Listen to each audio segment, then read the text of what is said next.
Everybody in Chicago was doing the Super Bowl shuffle when y'all won. Why are we here?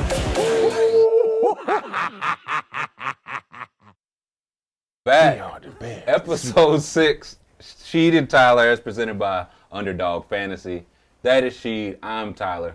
We got the homie Bonsi Wells. Everybody's Super Bowl shuffling. We are the Bears, the Super Bowl Bears. I don't think that's how it goes. But however it goes. We got plenty to get to today. Thank everybody for tapping in. Yeah. The Heat tied it up last night. The Pelicans kind of got smoked. Stick around. Ask some questions in chat. We will get to some viewer questions later. If you want to join in on the NBA action with Underdog and us, sign up and use code SHEED. They will match your first deposit up to $100. Just use promo code SHEED up to a $100 deposit. Get a bean. All our viewers and listeners in the Sunshine State, Underdog is now live in Florida with champions. Just pick higher or lower on your favorite players, climb the leaderboard, and win up to 100x in a single night. It's everything about the old game, but better. And as a reminder, you can get audio versions of every episode of Sheed and Tyler on Apple, Spotify. Oh, yes, wherever you get your podcast. Nice. How you feeling, gentlemen? I'm feeling good. It's a good day to talk sports. We came in on the Super Bowl shuffle vibes. NFL draft is tonight. How we feeling? I'm feeling good, man. You know, it's a couple pieces we need, whatever. Even though we did win it, it's still, we didn't win it as that complete team. You know, I got to agree, our receivers was shaky as fuck. Yeah. You know what I'm saying? But, I mean, long as you got that Kansas City Cannon back there, number 15, I mean, he got to work with what he got. And so, you know, hopefully we get some a good quality young receiver either somehow with the draft or maybe, you know, somebody might want to trade up. So, you know, we're looking for that. And, you know, a couple of D linemen, some corners, you know, the normal things. What would you like to, like, first round, what do you think the top priority is as a receiver? Yeah, I would have to say a receiver. I would have to say our top priority receiver. We definitely need that potential guy who can be our number one receiver. We don't have a number one receiver. You know, Rashee Rice, he was our rookie, and we don't know what's going to happen. You know, he led us. Yeah, you know what I mean. And that's sad to say as a rookie, but it's good for him. But you know what I'm saying, kind of hard for the team. But we need a quality. I think we need a quality, good veteran receiver. Now I hate that, you know, we lost out on Mike Williams with that whole. Oh, yeah. Whole thing down there. He would have been great for us. Well, veteran Mike Evans receiver. or Mike Williams? Mike Evans. I would say both was free agents. Both Evans. Yeah, he was that bigger receiver, that veteran receiver. You know, that would have felt good for us. But you know, it is what it is. So we gotta go back to the drawing board, bro. Yeah, and for me and my coach, I think we need another receiver for sure. I would love for us to get a nice couple cornerbacks that could really be lockdown cornerbacks. You know, I feel like our offensive defensive line is solidified a little bit. I would like for us to get a backup running back. You know, we lost Moss, so we need a backup for JT just in case, you know, the injury purposes or whatever. And you know, we brought in Flacco as our backup quarterback, and I'm like, that's better than who we brought in. I know. I mean, I was like, but you know, but compared to some of the backups we had, I'm really not mad. But maybe we need to get a third, you know, quarterback in there, just, you know, just to kind of solidify those guys, because, you know, we have a running quarterback as our starting quarterback, so, you know, that's always kind of iffy a little bit, because injuries, just like it happened last year, he's running shoulder, he got hit shoulder, so, you know, we gotta have some backups for the backup, you know. Word. So, but I'm optimistic for the season. I'm looking forward to it. I think we're gonna have a big year. The people hype for AR in Indianapolis, him coming back. Oh yeah, definitely, because, you know, he showed us signs last year that he could be a big time player. You know, he made plays. He got a cannon on his arm. He can run. You know, he was picking up reads better than I thought he would as a rookie. So I'm looking forward to year 2 from him. Yeah, it's sucked that he got hurt. He just crossed over Kappa too, though. So I don't know how to take that. Does that raise his draft stock or no? He's gonna be shoulder shimmying after he scored and doing all that. So shout out to all my Kappas out there. But man. But I like him though. I really do. We really excited about him, Andy. Word. What about y'all, dog? It's about to be Caleb Williams season. We already know number 1. I think the only question is who they go with at 9. They're gonna pick who first? Caleb Williams. Okay, yeah, y'all need a QB. Hold on. What's his face, Wells? Oh man, there's a lot of stuff out there. A lot of stuff out there being said about him. And I don't like to read the news, but they're questioning his toughness. Is that a good word for it? So you saying that he's softer than a Twinkie feeling? Ever since he started putting, makeup on and I think that's just the young kids now. No, I get it. I don't got a problem with it. But they're questioning his toughness. I'm not questioning. What'd you say? You ain't no GM. I'm not a GM. They're questioning. You're not the scout. The former scout said, quote, the book on him is just he's sort of a weird kid. One GM told me it's like if Prince played quarterback, end quote. Ooh. I love Prince, too. I don't say Prince was sick, though. If he's as good at his craft as Prince, is that bad? What was they saying, though, when they said that? Like, what direction you take? Like, Prince made great music, so is he saying that, he got the potential to be a great quarterback, or is he trying to say, like, he was all purple rained out? He wasn't wearing, What if it's both? Like, I don't think you get Prince without both sides of it, right? So if he throwing for 4,500 yards but showing up in assless chaps, that's just what Chicago got to deal with, right? You are stupid. If he come out permed out, if he come out with a perm and some high heel boots, but he throw for 300 yards and run for 85. What can you say? I mean, that's how they dress. I mean, we done seen guys carry bags. I done seen dude had a crop top mink on with a leather, a full leather bodysuit with like clogs or something. This fashion. No, that's not fashion. Yeah, the fashion. I mean, they're taking chances with the fashion now. They're taking chances. Yeah, they're taking chances. It's a lot different when we played in white with wearing white tees and. Yeah, true. I understand that, and Yeah, I had the baggy ass. But shit, at least shit gotta have a style, and you gotta be able to wear that shit years later. Them niggas ain't wearing that shit years later. I mean, the only one I seen wear they gear 30 years later is my man Clyde Frazier. You know what I mean? I feel like Allen Iverson dressed today the same way he dressed in like 1999. Who? Allen Iverson. Oh, yeah. Same exact size, clothes, everything. I bet you stupid. Yeah. You stupid, man. Like, y'all don't wear the big suits like that no more, like draft night. No, we ain't got the Steve Harvey suits no more. They still in the closet. We scared to give up on them because they might come back around. Oh, no, you just got to get them a little bit tailored now. You got to get them, we all got them Steve Harvey joints in there where your whole bottom suit is like this, just like bell bottoms and shit down there. When you walk and shit, that shit, the whole shit swing. Oh, man. Yeah, you just got to get them tailored now. That's all. With the Jordan shoulders. Don't pull up my draft suit, please. Double-breasted? Don't pull up my draft suit. I can't wait for draft night. We're gonna do deep analysis on both NBA draft night. I was dope my draft night, cuz, We'll see. We'll let the people. Well, like I say to anybody who joke on my draft suit, I just say everybody don't have a draft suit, Sheed. Hey, my nigga, that's a great comeback right there. Let me see yours. That's a bar.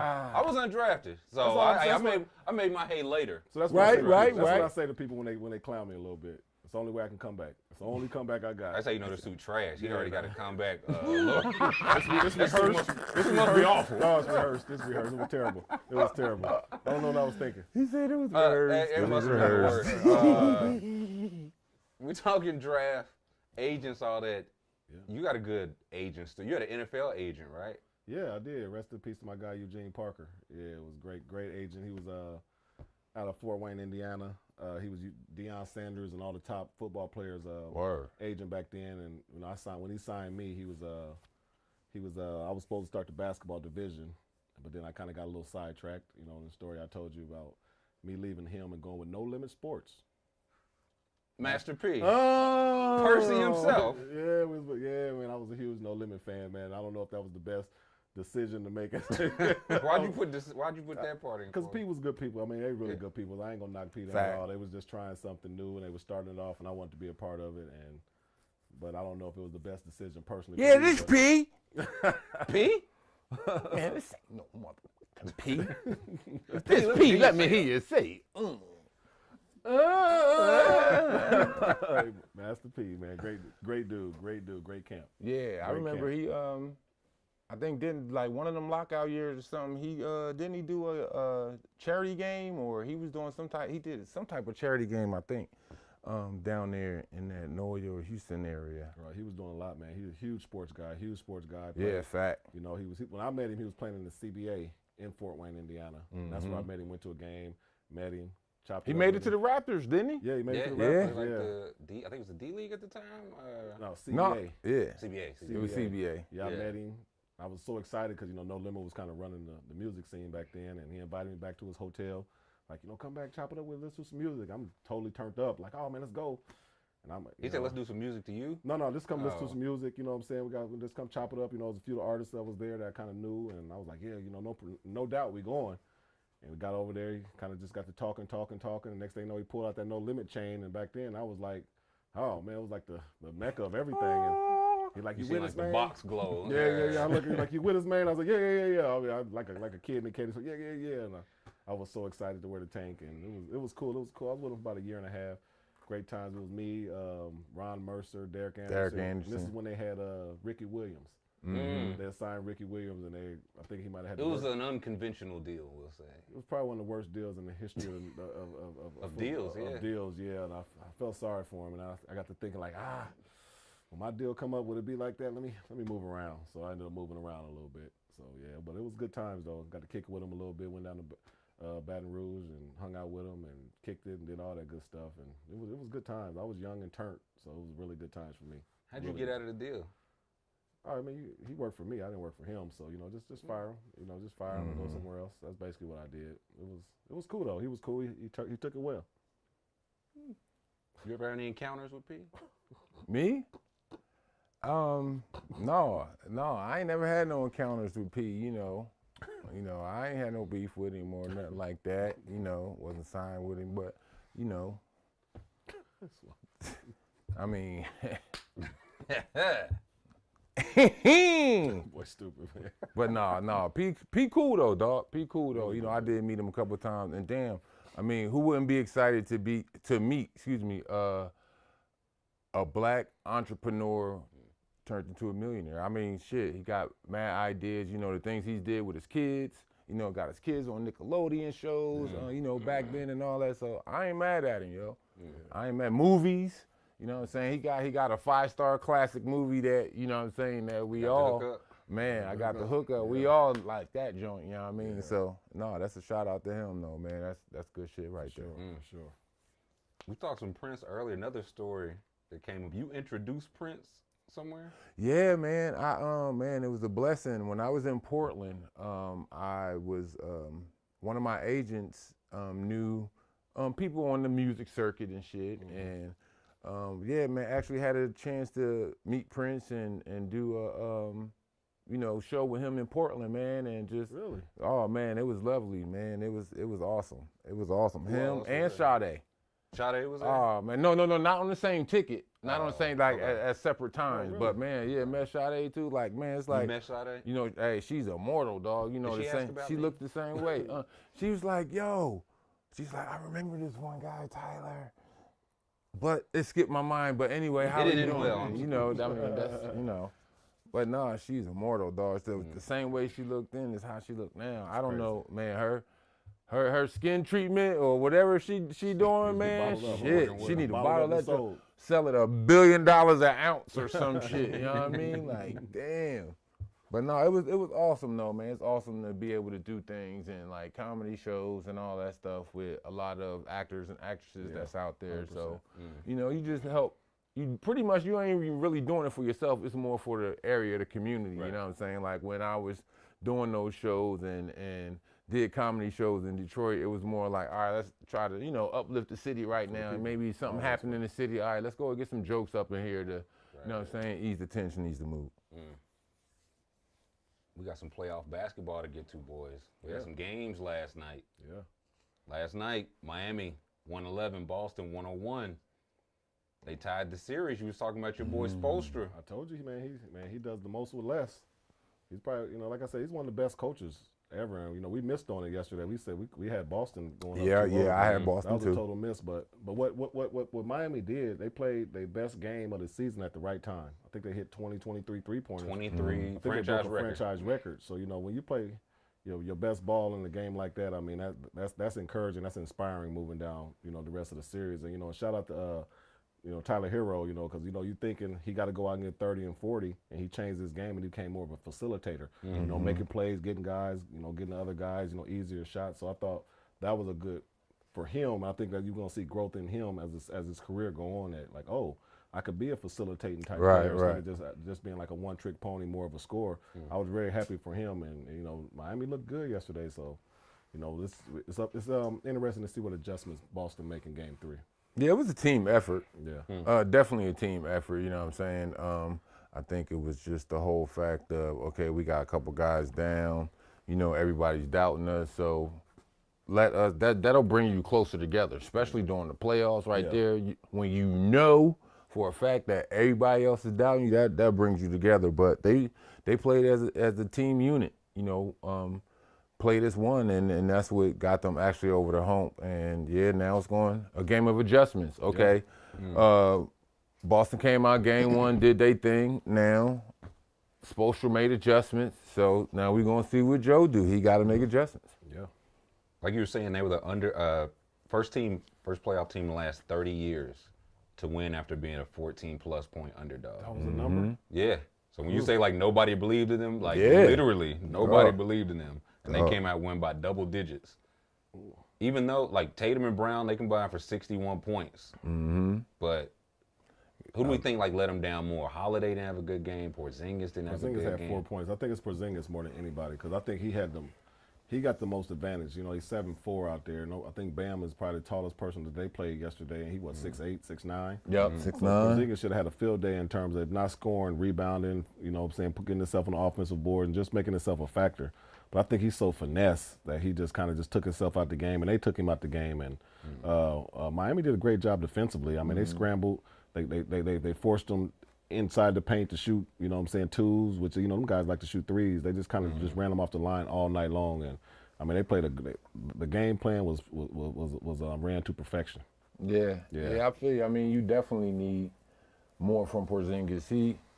My thing is like, all right, if I can't hit shit on offense, then I got to do something on defense. I'm going to go ahead and get at more of an extra effort, you know what I'm saying, blocking shots, rebounding, whatever it may be. I'm going to help you out more. I got to talk and yell more, you know what I'm saying? Just all y'all coaches out there who watching and this and that, hey, tell your kids it's two sides of the ball. You know what I'm saying? Just remember that. It's not always offense. Yeah, your offense is cool to get you going, but it's two sides of the ball. So if your offense is not going, all right, well, I got to step my defense up. You know what I'm saying? And as you said, Bonzi, as you said about Hero, all right, become more of a facilitator. All right, well, it's more like the hockey pass, the hockey setup. So I know if I'm shooting like shit, well, I'm going to set as many screens as I can for you. I ain't going to blow too many layups, you know what I'm saying? But my jump shot ain't going in. All right, I'm going to the rim. I'm setting screens for any other guards. Hey, I'm open, dive, cut, everything. So it's like, man, go ahead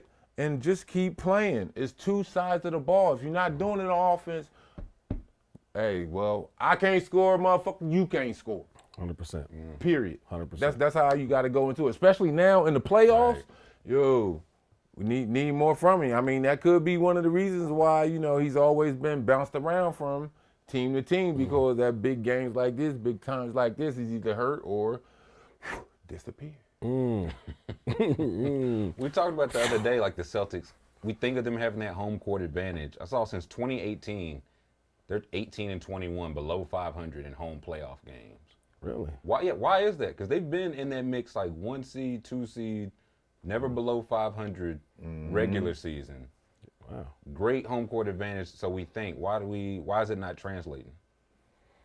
Man, I don't know. Yeah, I don't know. I mean, at that point, you got to look at what's happening. You know, they did have a couple big things happen with that organization. You got new coaches coming in, and you got a whole new theory now. I don't know, man. It's a lot that happened, but they gotta get it together if they want to get over home. That's part of it. You know what I'm saying? To get over their hump, whatever it is, where they fell at and kept stumbling over the few years. That's where we got to get over that hump to be able to get back to them glory days. Yeah, and people gotta understand, just because you're playing at home don't mean it's a guaranteed win. Fact. You know what I mean? Because when you're a road team, your mindset is like, we got nothing to lose. You know what I mean? Like, ain't no pressure on us. All the pressure is on them. You know what I mean? So to show up, so all we can do, we can go out here and just hoop. And if we play our best game, but if we go out there and play bad, nobody expected us to win. So it ain't really no downer for us. But you know what I'm saying? They went out there and they just played loose. You know, you had guys like Highsmith or Hightower, whatever his name, he hitting threes. the twin Martin hitting threes, the rookie hitting threes. Yeah. You know what I mean? Those guys wasn't hitting. I mean, they might hit some every now and then, but these dudes hitting dagger threes. They hitting big time threes, and you know they were just playing loose. You know what I'm saying? You could tell they were just playing loose. Like, you know, our big gun is down, Jimmy Butler's down, so let's just go out here and just hully gully it and see what happens. And that's kind of what happened. They went out there and balled and played their best game of their franchise in terms of behind the arc. So I was really impressed with them, and I was also kind of smiling a little bit because I call Spo as one of the best coaches that in this playoffs right now, because he always does something with less. You know, he always finds a way. Just like when they went to the finals a couple years ago. Was that last year or 2 years ago? I mean, they've been twice in a row. You know, a couple years. Go to the finals with a team, you'd be like, I don't know if that's, you know what I mean? They ain't really got no dogs like that, but they just play well, and their culture down there is just contagious because those guys really play tough and they play well together, especially in big moments. Yeah. We saw Duncan Robinson came back. Rozier's still day to day. So I asked y'all, and I'll ask Chet, we'll get the poll going. Do we think Miami gets another one? They're going back to Miami now. It's 1-1. You got to say yeah. You got to say yeah. I mean, do you think the threes was a fluke? That would be the only thing. Like, did it take a playoff record, 23 threes? I mean, but yeah. To get this win? I mean, of course. But can they, I mean, they done it. I mean, I guess they got to be confident they can go home and do something similar again. But they're going to make some adjustments. Boston's going to make adjustments. They're going to make adjustments. So it might be a different type of game. It might be a grind game. It might score 90 points apiece next game. Or Boston might go in there and blow them out, and Boston might just come out and hit 33s or something crazy like that. So, you know, this league is so fickle like that. So, I mean, but I think Miami can win. I think Miami can win another game. They might even split at home. You know, they could go back to Boston 2-2. You know, you never know, but they played their best game last night, and it, you know, got everybody like, I don't know if I want to bet against Miami like that again. Right? Like, how could you? Well, I mean, we'll see. We'll see. Like I said, it's about a game of adjustments. 100%. Well, we got Chet tapping in. I don't know if y'all saw after the game, Jimmy Butler doing a little trolling of Jaylen Brown. No. Last year, Jaylen Brown posted, after they were down 3-0 to Miami, so Jaylen Brown posted after they won their first game, like, don't let us get one game. So Celtics end up pushing to 7. Yesterday, Jimmy Butler posted that meme with his face on Jaylen Brown from last year with that, don't let us get one. These boys are crazy, man. They are crazy. Did y'all do any troll? Like, I know y'all ain't have Instagram, but what, carrier pigeon, a newspaper, or face to face, smoke signals, or what? Somebody hit him with the bottle, man. Face to face. That's only trolling you did was face to face? Face to face. That's all you can do. Unless you beep somebody. Like she paid somebody. Yeah. Fuck you. Fuck me. The little sidekick drummy. Flip that mug down the side, be looking. Well, hold up, man. What'd he say? All right, beam me, dog. Beam me. What kind of trolling, like in person, what you say to the other team or to the media? See, they're trolling. You know, they do all that shit with memes and pictures now. No, we doing that shit right there to your face during that game. I'm letting y'all know now, he cannot stop me. At all. Right, look, whenever y'all see him on me, yo, please give me this ball. He cannot stop me. I'll say that shit right there. You can no be right there. Game. Yeah. No, right there. Yo. He can't guard me right here, fellas. Him? Right. Not him right here. Him. 43, yeah. He can't guard me. Herb, give me the ball. Saying it, hey, and then, you know, at the halftime, you switch them ends and, I'm posting up in front of they bench. Hey, this who y'all got on me? Shit. Man. Let me get this bucket real quick. You better come get him off of me. Man, better make a sub, coach. Yeah, that was our trolling. Yeah, but make a sub, coach. We didn't do it with the phone shit. Nah. But that, I guess that's their way now, because for us, it was just shit talking. Right. You know, for them, they doing the trolling shit, and then, you know, they get a little too personal with it. Now motherfuckers want to fight. Yeah. See, they not fighting for them real. dudes nowadays are keyboard gangsters. You know, everybody gangster behind the yeah. They talking all that stuff. Twitter thugs. In person, hey brother, how you doing? All right. Twitter thugs. The people have checked in. They say 86% say yes that Heat do win another game. I think so. Boston got to be concerned though, right? Like not that you was ever going to steamroll this series because of the Heat. No, not too concerned though, because it's only 1-1. Not too concerned. You just gave away home court, and they don't have their best. Like they don't have Jimmy, and they might be getting some players. Well, that just means we got to go get home court back. I mean, it's been done. We had that happen with us. It's part of it. Hey, we was down 3-0 to Dallas. You know what I'm saying? what was it? Did we start there? Yeah, we started there first. They beat us 2-0. Then we went to Portland. They beat us game 3. And then we was like, shit. Like, man, fuck that. Pride kick in. We not getting swept. We not getting. Then we came back to tie it up, force it to a game 7. I mean, we eventually lost, but no, you got to keep moving forward, man. Get that home court back. That's what it's about. You playing defense. You out there, rally the troops. Rally the troops. Back then when we did this, it didn't mean instant replay. Yeah. It was like, come on, let's go. Let's get this shit together. You know what I mean? Turn it up. Come on. Rally the troops. Come on, bro. And that's what it was. That's what it was pretty much for us, and the difference now. Speaking of troops needing rallying, the Pelicans. Pelicans took one on the chin. They kind of got their boots smoked last night. 124-92. OKC is up 2-zip. 33 for Shea, 26 for Chet. 33. I told you, man, he gonna get 30. Man, he's a consistent 31-point guy, man. Good call. Now, you called that. Chet had 26, Jalen Williams 21. What happened in New Orleans? Like, they played it close. It was 90, I think 96-92 first game. Second game, the Pelicans scored 92 again, but the other team scored 124. So that math don't math. They came out playing well. Chet started out, I think he had 13 in the first quarter or something like that. Chet started out playing well. And they just kind of steamrolled them guys. They never really gave them any type of light.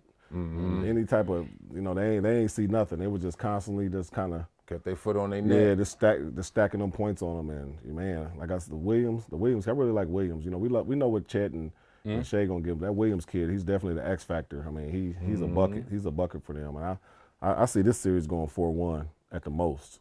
I mean, they might get one in New Orleans, but Oklahoma City is just they're just a better team.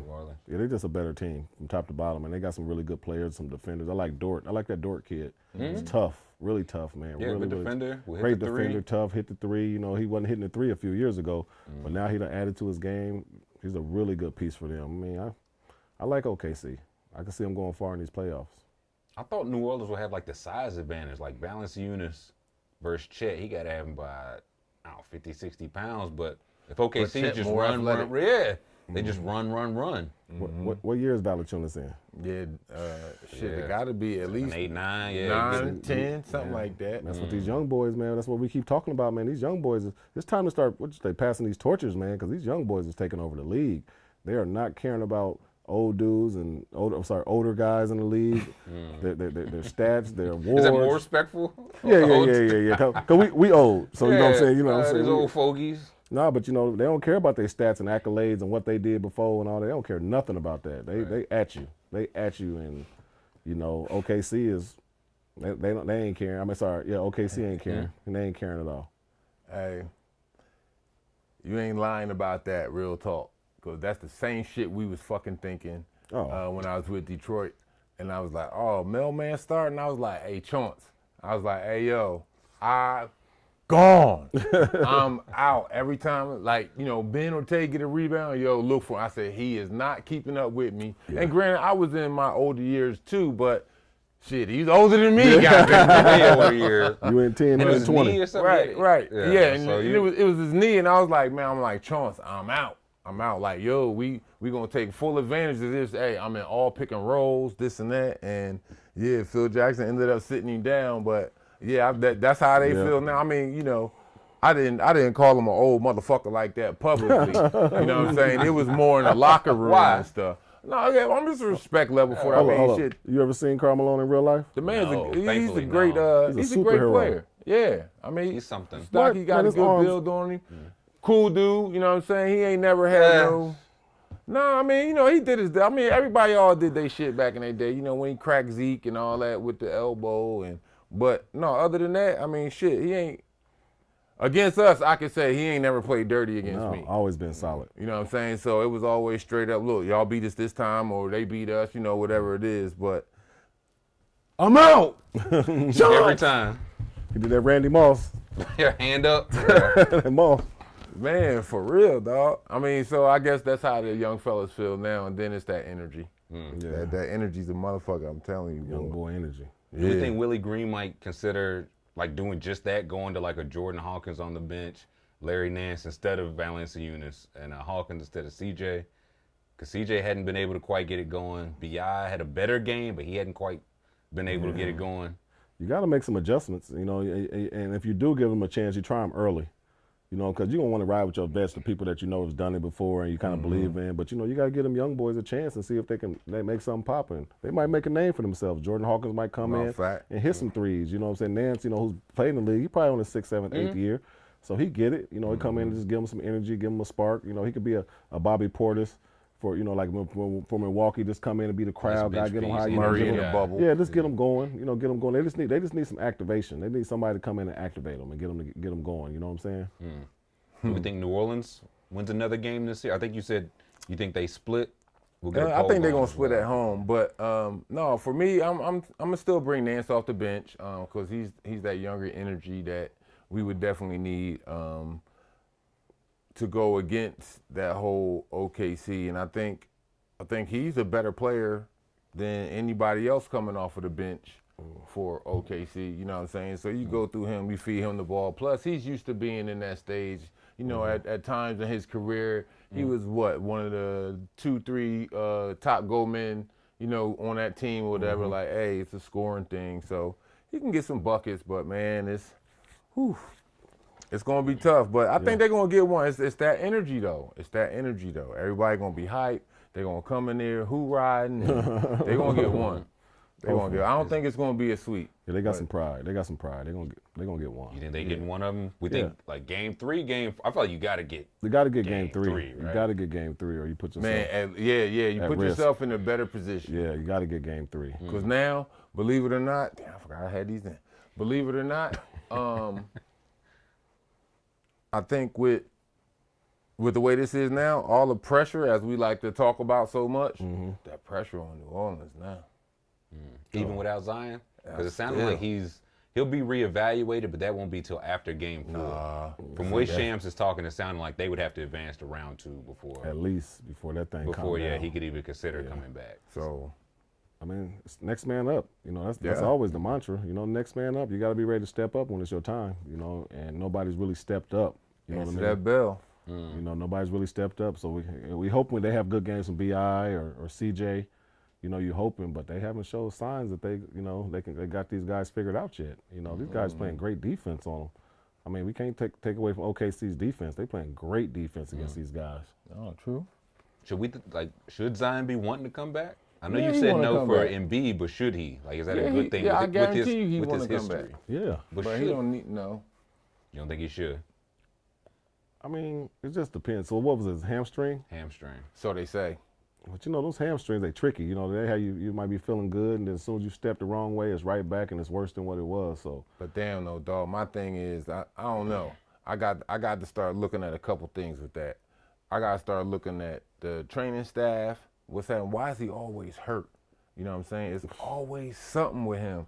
A knee, an ankle, a hamstring, a back. That's a lot of weight coming down. He's 6'5", he's 6'5", 280. It's like a defensive end jumping 40 inches. What I'm saying. No, it's not the training staff. We need to talk to the nutrition staff. The who? The nutrition staff. Well, same. Well, yeah, they probably got nutritionists now. Yeah, for us, it was all the same. But all right, y'all, all right, you're right. One guy, motherfucker. All right. I mean, the biggest thing with Zion, if you want to stay healthy, you got to take off 20, 25 pounds off his body. They say he lost 25 throughout the season. Like when he got hurt, I feel like he was looking more probably the shape he should be in all the time. Yeah, he need to go back to AAU Zion when he was, he was a lot thinner. You know what I'm saying? You just look at him, he just look like, man, a tank. Yeah. Yeah. He a little Shaq. He a little miniature Shaq. You know, Shaq got big and got heavy, and he was just heavy and looked heavy. That's how Zion looked. Like Zion looked heavy. Like his steps are heavy. Yeah, like he can jump and all that stuff still, but he ain't jumping like he used to jump. You know, remember how he was doing some crazy stuff back when he was in AAU season before he got to Duke and kind of a little bit in Duke, but since he got that money, man, and down in New Orleans eating that crocodile and all that crocodile sauce, that good gator. Eat that good gator, man. That good gator got him. But but seriously though, if he want to sustain his career and not have his stuff being injury prone and all that stuff, he got to get some weight off the knees. Yeah, he got to get some weight off the knees. Because it's eventually going to end up affecting his wallet. Now, don't get me wrong, he got paid some bread, you know, with his contract and the whole Nike thing. He got some good bread, but in the long run, of course, you want to maximize all you can, you know, while you can. And right now, yeah, with him having that battle with that weight, man, it's, you know, I want him to do it. Oh, yeah. You know what I'm saying? Because he's a great fucking talent, you know. But, man, it's going to be a fight for him. 100%. It's going to be a fight for the young fella, man. 100%. But it's going to take the village. Yeah. It's going to take the village. But you know, no, he's their main cheerleader right now. And, you know, he's in their ear, you know. You seen him a lot on the bench. He's into the game, you know, calling out screens, all that. So he's into the game. That's what you want to see, right? Yeah. And that's what you want to see from one of your star players. 100%. Chet says 63% yes, the Pelicans do win another game. So they got some faith in them. Oh, yeah. Going home, even without Zion. I'll ask you, like, getting into playoff shape, was like your playoff weight, your regular season weight? Did you change your regimen at all? Did you change your diet, training? Everything. You looking like I'm talking crazy. He's like, absolutely. So I think it's all the same.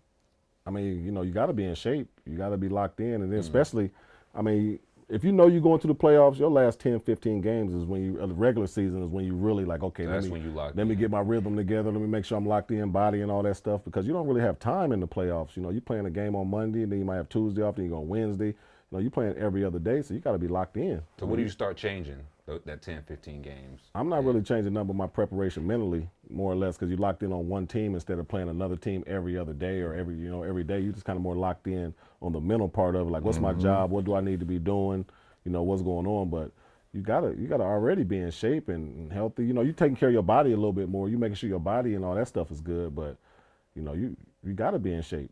You know what I'm saying? It ain't like you're gonna be like, okay, let me go run some extra miles before the playoff and get, you know, do some extra push-ups. Nah, it ain't like that. Like, you gotta be already, you know, like, you gotta be in play. Like, by the time the playoffs come, everybody hitting all their shots. Everybody's stuff is smooth. You know, you can't be like, it sucks when I see some of these guys who probably missed the last 10, 15 games of the regular season. Like, yeah, he's gonna come out for the playoffs. He's gonna come back for the playoffs. And you're saying to yourself, like, he's not gonna be in the same playoff rhythm as these guys are in. You know what I'm saying? Like, he's behind. These guys are already in the rhythm. They ain't missed no games. Now he's coming in trying to catch up, trying to figure it out. And it's like, you're trying to figure it out on our time. Yeah, where I fit in at. You know, so it's just so tough to kind of be trying to get ready during the playoffs. You got to be ready, you know, leading up to the playoffs, in my opinion.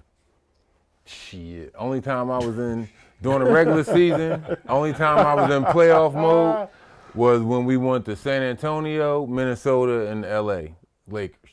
That's the only time I was in playoff mode during the regular season. Only time where, you know, I ain't go out really that night before. I ain't do too much smoking or drinking. But every other time, shit. For TD, for ticket, Shaq. I'm gonna go ahead and get my rest. I'm gonna go and get my rest that night. I see, hey, let me know how the club was, you know, whatever, you know, who all was out there, blase, you know what I'm saying? I'm living vicariously through them nights.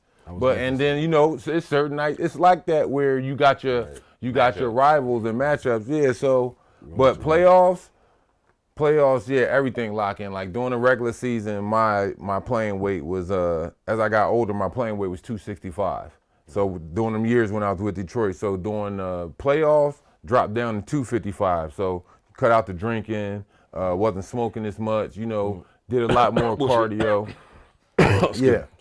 And, you know, did a lot more cardio and all that. So you drop that weight, you get in that playoff mode because now you know you're going to be running. You're going to have to give that extra exertive energy to dive on the floor or, you know what I'm saying, come help somebody or this or that. So for me in the playoffs, yeah, it's definitely like Bonzi said, you know, you more locked in on that either one particular matchup or that team, depending on who it is, because you're going to have help. Like I didn't, playing against Tim Duncan, playing against KG all those years, now I ain't do the shit by myself, so I'm not taking credit to be like, oh, I locked them motherfuckers up. No, it was a team effort because they knew who the fuck I was going against, and they knew as many times them motherfuckers got the ball and this and that. Like, all right, like, yo, all you got to do, hey, talk to me. You see a whole lot of this. Talk to me, like, let me know which way to push him and this and that. Right. So you got help when it comes to you guarding that specific key player during the playoffs because, you know, the ball going to go through him. Right. Yeah. You know what I'm saying? We knew KG was the main option. we knew Tim Duncan was the main option. You know what I'm saying? And the ball's gonna go through them. So hey, motherfucker, as the old cliche goes, help me, help you. Help me, you know what I'm saying? Help me, because you know what I'm dealing with down here, and I'm gonna help you, because at some point, you know, during either that playoff series, somebody else could get hot, or if it's during a regular season, you gonna run into that motherfucking matchup. You gonna, I don't care who it is. You could be like Steph got, you know, his personal matchups where he's like, man, it's a problem guarding this person or that person, and Bron got his matchups, and you know, everybody, you got your certain matchups where it's like, man, it's tough out here. It's gonna be tough as shit tonight. No matter how old you are, you know, in your younger career, the younger part of your career, middle part of your career, and you know what I'm saying, if you able to become that veteran, you gonna have them motherfucking matchups. 100%. Who was yours? Did you have any like, okay, these nights I gotta get 8 hours of shut eye? You know, it was just more those, you know, I didn't really, I like the guard guys that was ISO guys. I hated like the Rip Hamiltons. The guys who running off all these screens, the Reggie Millers and guys that's running off them screens. I would rather be on an island guarding somebody and taking their best move instead of just chasing guys. And you know, like Reggie Miller, you know, he was one of my favorite players growing up in Indiana. And I just loved the way he'd just get to go in here, run off the Davis boys. You got Dale Davis, Antonio Davis, all them big goons, and Rick you know they hitting you. Screens. Oh man, they hitting you like. And I hated guarding them. I done dislocated so many of my fingers just trying to chase them and get around them screens, and then now you find yourself holding and pulling and tugging. Now your fingers getting caught up in their jerseys, and now your fingers and stuff is all messed up because you're trying to keep up with them because they running. Right. You know, but if you get somebody on some ISO stuff, they just catching it. And now, you know, you just right there in front of you. Now your biggest thing is now I got to just take his first move. And then you got guys like Sheed and Pip and all them, which I loved them. They'd call out their move. Bonds, watch for the jab. Watch for the pump fake, sit down. You know, they calling their move out because, you know, you're so locked in. Right. So I'd rather guard those guys than guard somebody that's putting you through that figure eight and running you. And they faking this way and they running you. Now you running, they stopping on the dime, and now you plowing over. So those guys, so if you playing against a guy like Rip and Reggie and, you know, old school Jesus Shuttleworth, like when Ray was like, Milwaukee Ray. Yeah. Man, them dudes, you know, you getting your rest. You know, like she said, you ain't doing all the extracurricular, that ain't an option. You know what I'm saying? You getting your rest. Let me get them chicken fingers and fries, man. To go. I'll see y'all later, man. I'm in the room, man. I'll see y'all, man. You know, so that's kind of what it is. So those matchups, but like guarding Kobe and all those guys that play on the wing, I love guarding those guys because you have so much help, and these guys are talking to you and they're telling you which way to push them, and then you're really locked in on what they can and can't do, so you try to make them do some of the stuff they can't do, you know. So those guys are tough for me. We talked some Chet and Jalen earlier. Who do we think is more important to the Thunder's success? I'll ask Chad as well. We think it's Chet or Jalen Williams? Chet all day. Yeah. Chet. I mean, give you so much, dog. He's scoring, rebounding, shot blocking. He's a shot blocking. Oh man. And again, the same thing that we said about Wamba Wamba. Even if I can't block the shot, if I get my hand up to change the shot, that's just as effective. Yep. Because either it's going to be a bad shot for you or you're going to try to throw a 911 bullet joint real quick. You know what I mean? Wamba. Yeah, but definitely Chet. Even with the shooting, because I think, like, I don't disagree with the pushback for Jalen, the perimeter defense. He gets, like, the toughest perimeter assignment. Mm-hmm. He's hitting 19, 20 a game, shooting the ball, get to the line, can facilitate a little bit, so can do all that, take that off Shea a little bit. No, he can do still it. Value Chet. But that's what he's supposed to do. That's what he's supposed. He can do that though. But you can find somebody else 6'6", 6'7" that can do that. It's tough to find somebody. All those things though. Yeah, it's tough to find somebody like. But Chet. at that age though, but like you gotta, that's the average height. Yeah. That's the average height. You can find somebody that can do all those things well though. But you gotta understand the average height. It's the average height, but he ain't doing average things. Bro, 7'3" ain't an average height. Yeah. Chet 7? Is Chet that tall for real? Man, like 7'3", dog. I think they list him 7'1". Is he? Man, but I think they lie about him height. Man, he's so tall, man. But you got to understand too, though. Jalen Williams is a third option. You know what I'm saying? Everybody ain't locked in on him, so it's kind of easy to kind of. He scored more points than Chet though. But he's still the third option. But why though? That's what I'm saying. You got Shea, you got because you focused on Chet and Shea. Yeah. So, you know what I'm saying? So he's roaming. He's going around. So yeah, he gonna eat because you're not expecting now. Now. He might be on the scouting report, but I bet you he wasn't on the scouting report like that before as far as where they're really talking about him and he might have an asterisk by his name. Yeah. Like, because sometimes the team's scouting report will be, man, let's funnel the ball to them guys and like, long as Shea, let's double team Shea and make a guy like Jalen Williams score. Let's get the ball out of Chet's hand. And so they almost funnel it to guys like him. And I say he's a great player. Also, you still got to knock down those shots. Yeah, you still got to knock down the shots, and but you don't want to get caught up in like no disrespect to him, a Jordan Poole type thing where you think like, oh yeah, he's cold, and then we trade for him and make him our number one option, and it's like maybe not. We gotta get two. We gotta get another number 1 and 2 before he become that guy that we thought he was, because it's tough to be the guy in the league, man. It's so tough to be the number 1 guy on the scouting report. That's the hardest, and that's why hats off to these guys who's the number 1 on the scouting report and still gonna give you 30. Right. Like Shea. You know what I'm saying? Like they still give you 30, and we trying everything. Like you got all these analytic guys showing us papers to do this. We got video that's showing us this and that, and you still can't stop it. That's when you special. Remember we did that shit to Zebo. So Zebo. we was in Portland, and we just drafted Zach. He coming off the NCAA championship and shit. He was the man. We was like, okay. And so during the year, hey, he's a rookie, so we didn't put him through too much hazing, but we still put him through some and shit. You know what I mean? And so it was like one game, we was telling him like, yo, you got to start passing the ball some more, this and that. And then he was like, man, why y'all hating on me, my guy? Let me shine. My guy, why my guy, why y'all hating and this and that, right? And so we like, man, Zebo, we ain't hating on you, we love you. He's like, man, my guy, let me, let me do my thing, my guy. My guy. Okay, all right, I got you. So during the game, so the normal plays that was always for me. Now, every time I'm in there with Zach, right, it was like, all right, Sabonis would be the first one subbed out, so then Zach would come in. And so now it's, boom, I'm playing the 5, Zach the 4. So every time the coach was like, hey, turn 5 or whatever the play was for the 5, Zach, it's all you, right?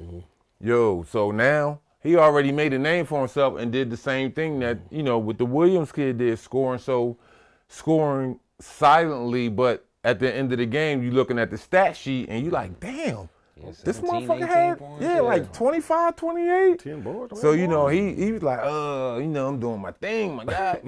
All right. So we trying to tell him like, Zach, it's basic basketball. I said, I'm hitting you because, motherfucker, they doubling me in the post. Anytime I get the ball in the post, either I'm getting it from the A gap or the B gap. So I'm like, Zach, the way he worked his way under the board, I'm like, yo, come under the board. If I take a shot or pass it, I'm going to hit you. Or if somebody take a shot, you right there for the board. Yeah. You know what I'm saying? Just hating on me, my guy. All right. So we're going to run everything for him. Right. And I said it to the coach too. I'm like, look, because it's just a lesson thing. You know what I'm saying? Because we all go through it at the moment. Like I went through it too playing with Chris and Juwan. Yeah, I got some buckets, had a few big games, but no, I wasn't going around thinking I was the shit. I knew they was still the shit. So we ended up, you know what I'm saying? He was getting double teamed. This was like for 3-4 games in a row I did this. So he getting double teamed, this and that. You on the scouting report now. Yeah. Right. it's a whole different game when you on that scouting report. And then, he came and apologized to us and stuff like that. He had learned his lesson with it. And, that showed the humility in him and why he turned into such a great veteran like he was for Memphis. But no, it was man, you gotta learn your lessons with them type of things, man. Yeah. My boy Zebo. My guy. That's my little brother, man. I love Bo. That's Indiana, ain't it? That's my brother, man. I love Bo, man. That's my guy. That's my guy. Oh, my fault. He Macbo now. Oh yeah, Macbo. Yeah, respect him. Macbo now. Yeah, Bo. Let's see what the poll is. 72% they agree with y'all, Chet, in terms of for sure. Yeah, definitely. Success. Moving on, we had a couple awards. A couple days ago, Maxey won Most Improved. From University of Philadelphia 76ers. That's not true. Georgia Institute of Technology? No, also not true. Ball State? 0 for 3. We'll move on. But y'all play, like Zebo, y'all played with Jermaine O'Neal, a couple guys that won Most Improved. Like, what did y'all see in terms of like their improvement with like mindset, physical, like hunger, the improvement? A lot of it was opportunity as well, especially with my guy Jermaine. Because Jermaine, he was in Portland. He's playing behind him, He's playing behind Sabonis. They had some other guys in jail. Was kind of young, but It was like you in Washington, right? Yep. yeah. But people don't really understand the transformation Jermaine made with his body. Now, I don't know if y'all remember Jermaine. Jermaine was all skinny and wiry, and then one summer he came back and he was looking like the Hulk.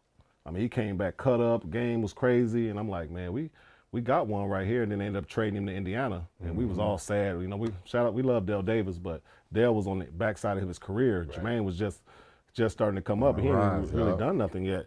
But y'all saw it coming. 100 in practice, because in practice we saw, our Practice third is tougher than the game. Yeah, our third unit, when we was all on the third unit, me and Jermaine and a couple other guys, we used to Who get. all was it?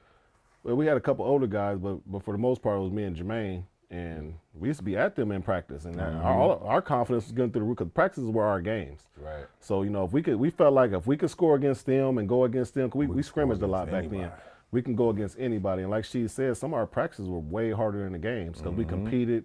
Coach let us go. So when Jermaine went to the Pacers, I'm an Indiana Pacer fan. Growing up, lifelong. Growing up. So I'm looking at the team like, man, my boy gonna do great there. He's gonna do great there. It's a perfect fit for him because he didn't really know what was going on. I'm like, bro, this Indiana's gonna be good for you. They're gonna love you. And when he got there, got to hooping, and Reggie, showed him love, and just every game you'll just see his trajectory getting better and better and better and better.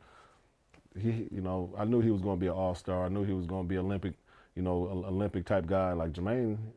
And he's so professional off the court. People don't understand how professional that kid is. And for him to be, honestly, just to come out of high school, he's one of the smartest guys I've ever met in my lilife. Like very intelligent, business, like everything Jermaine does is first class. Like just a really good dude. But I saw it all on him because he's a workaholic. He's a workaholic. Same thing with Zebo. Zebo just needed an opportunity to go out there and play. And when he went out there and got his chance, he never let go. He kept a chokehold on the league. The league, guys couldn't guard him. He was getting his 20 plus 10 every night. That's tough to do on an every night basis in the NBA. Yeah, you got to take advantage of it when you get them opportunities, man. If you don't, shit, you know what I'm saying, you disrespecting yourself. Yeah. I had to take the same opportunity my rookie season, playing behind Chris Webber. He already made the All-Star team, and, coming out, he got the whole Fab Five mystique behind him. And playing behind Juwan, all right, I knew the game. I knew I wasn't going to get no motherfucking burn. Yeah. But, Webb had got hurt probably about maybe the 28th, 29th game into the season. And, shit, that's when Jimmy Lionel had to thrust me into the starting position. And, still, again, I wasn't getting shit called for me around. That was back when they would have all the rookies lifted over there on one side, and they running hawk cuts and all that other shit on the other. Yeah, so, but it's part of the game, though. It happens, and, that's again, one of the lessons for it. You know what I'm saying? So, gotta keep it going. Chet wants to know who was better in the post, Zebo or Rasheed Wallace? Maybe you should answer. Yeah, who was better? Zebo. She wasn't no post dude. Listen, he was the worst you ever seen? No. He was god awful. No, I ain't gonna say that, but it was funny. She didn't want to post. He a post when he had to, but it used to be so funny. We'd be like, man, I try to throw Sheed the ball in the post. She got the little hands. I throw it to him, and he'll smack the ball out. Damn, all y'all chuckled at that real, damn, the whole studio chuckled. Hey, ripped his basketball. I guarantee he can't grip it. Yeah, I know. But anywho, I throw it to Sheed in the post. Sheed always used to tap the ball out like he lost the ball, catch it at the 3-point line, turn and shoot it.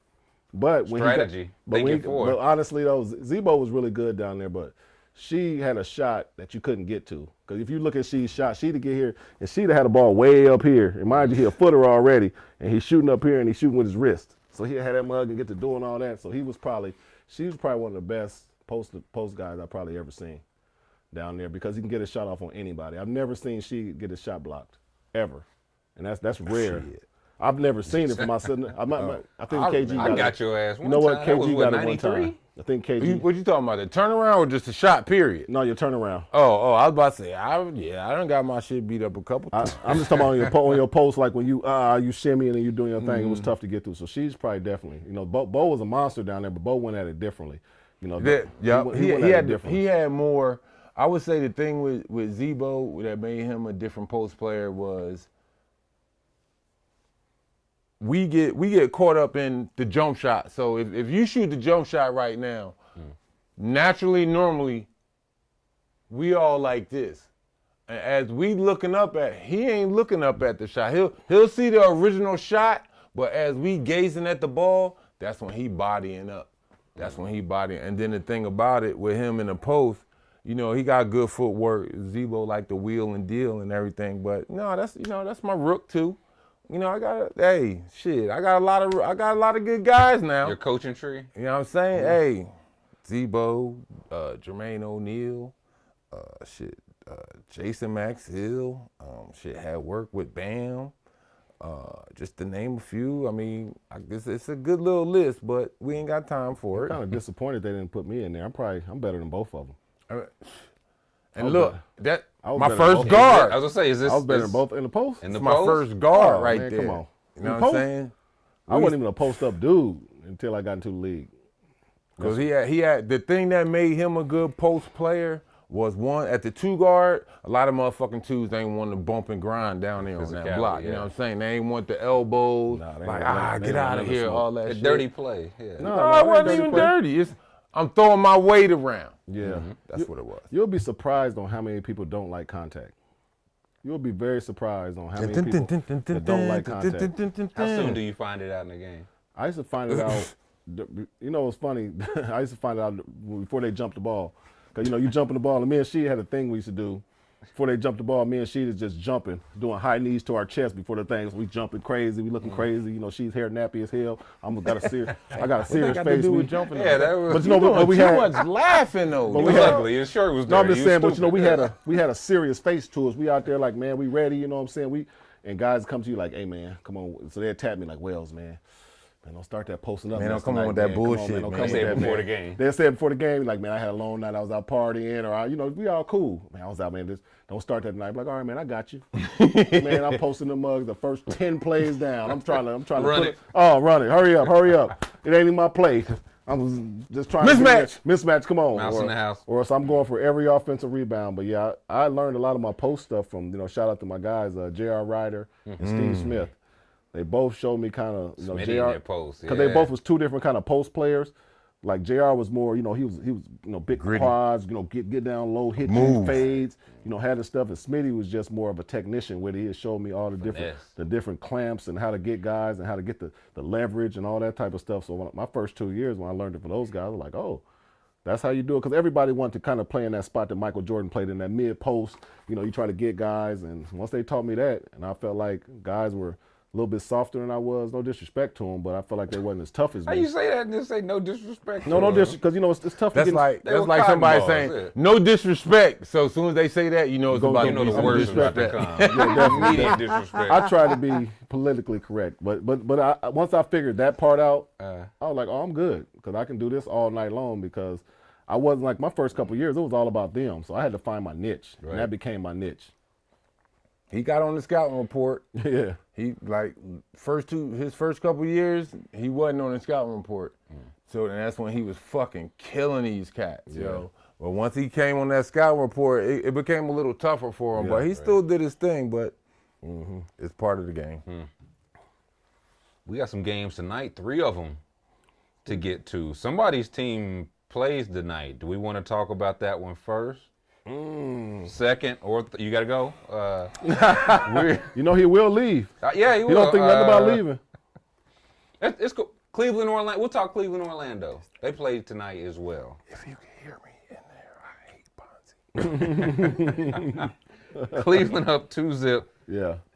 Game 3, who we thinking? We'll get the poll going. Paolo's higher, lower right now is at 23.5 points. They're going home.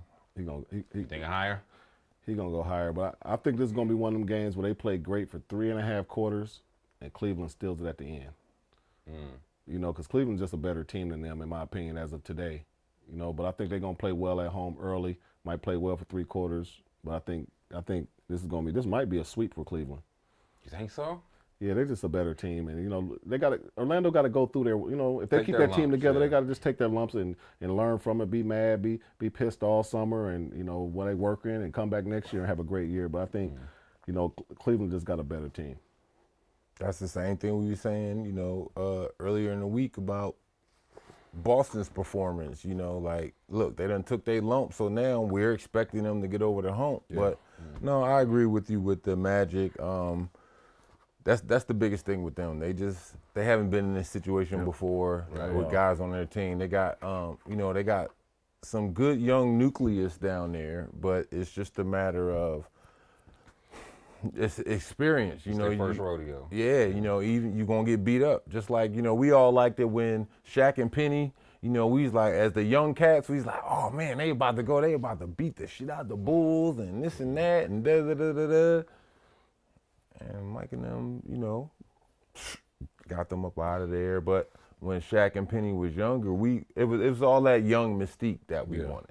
That's when they beat the Bulls. When Mike came back, that's when Orlando. Then they got swept by Houston. Yep, for the finals. But with Orlando, it's just a matter of now. They're going to give it a hard run. I think me personally, I think they might get this game. They might squeak it out. What Bonzi said is true, that for that first, I've never heard you say those words. Yeah, no, I agree with him when he writes sometimes. I've never heard you say out of here, cuz. Hey, applications, y'all not sending them in. Y'all not sending them in. I've never heard him agree with anything I got to say. But it's just a matter of they're going to play with pure energy.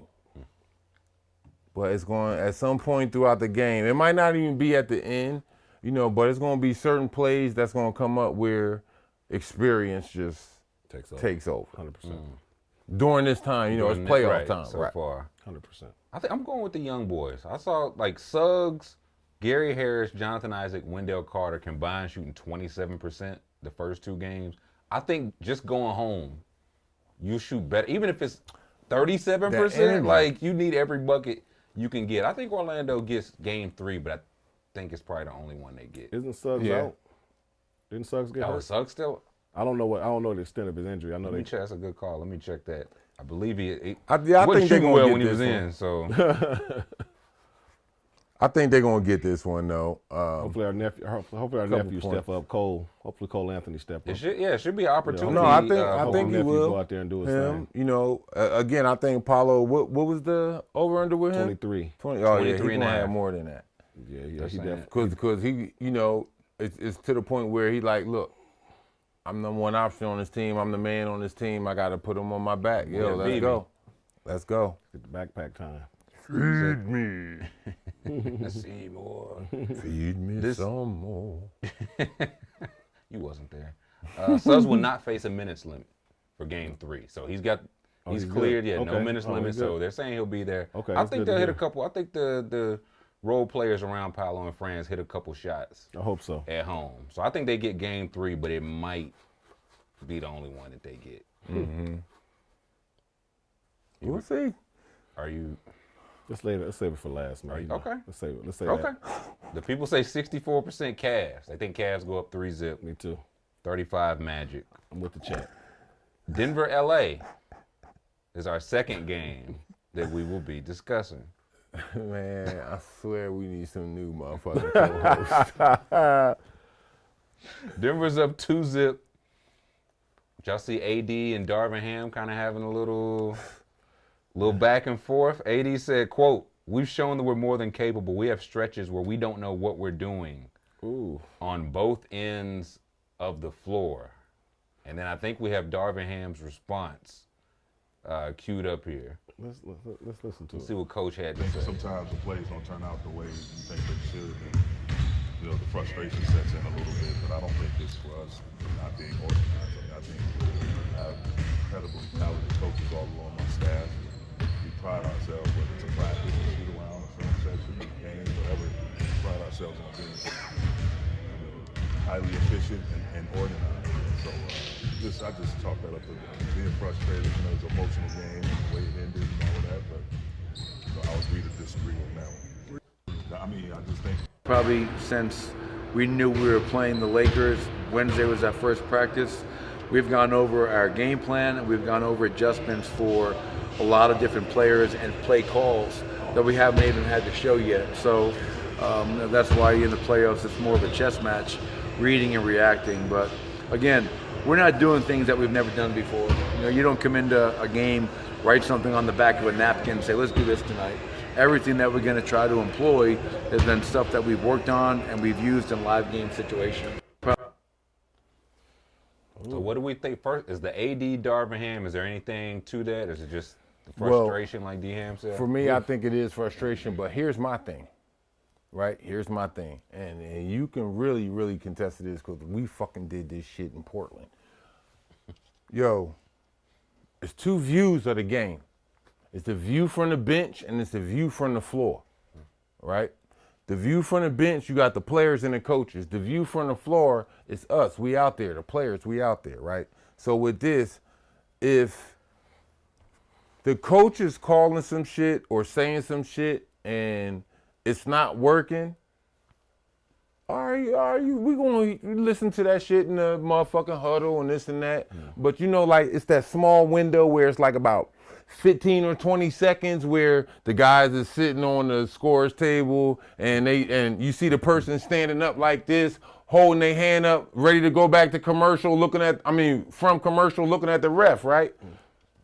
Yo, during that time, hey, yo, no, fuck that shit. Hey, look, we know how it's going. Look, push this motherfucker baseline. Yeah. Then you pushing baseline. Don't worry about the jump shot. I got your help on the drive. 100%. Don't worry about so-and-so going to help me. We going to trap him in the corner if he try to loop back. You know, you come up with your own play call when you're out there on the floor. Right. Because you're out there on the floor. Right. You know what I'm saying? It's a difference from coaching and it's a difference from being out there on the floor. So with that whole thing with AD Ham situation, yo, okay, if AD felt like, all right, coach don't know what he doing or coach ain't calling this and that, yo, as a veteran, because you're a fucking veteran, dog. You're a veteran and a champion. Yeah. Yo, you still blame, that's AAU shit. That's young boy shit to sit up there and blame shit on the coach if you ask me, because I did this shit before. All right, it ain't no disrespect. All right, fuck what coach saying. We out here on the floor. Yo, look, help me do this. We gonna do this. Da-da-da-da-da-da. Because if it worked, cool. If not, then that's when you go back to like, coach, like, look, we felt as though, or I felt as though that if we did this, yeah, you know what I'm saying? It's either one. But it's at times when if you do got that veteran coach who know, guess what he gonna do? It's like, all right, I got it.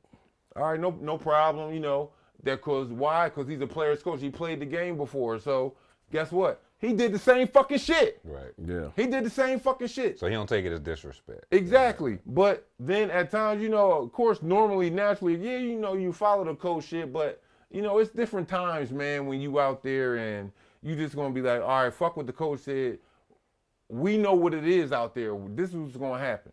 You know what I'm saying? So, and then for Denver's coach to come back and say the whole thing, we had a whole lot of schemes and plays that we didn't have to run. I haven't even used them. Haven't you? But that's part of it, though. Yeah.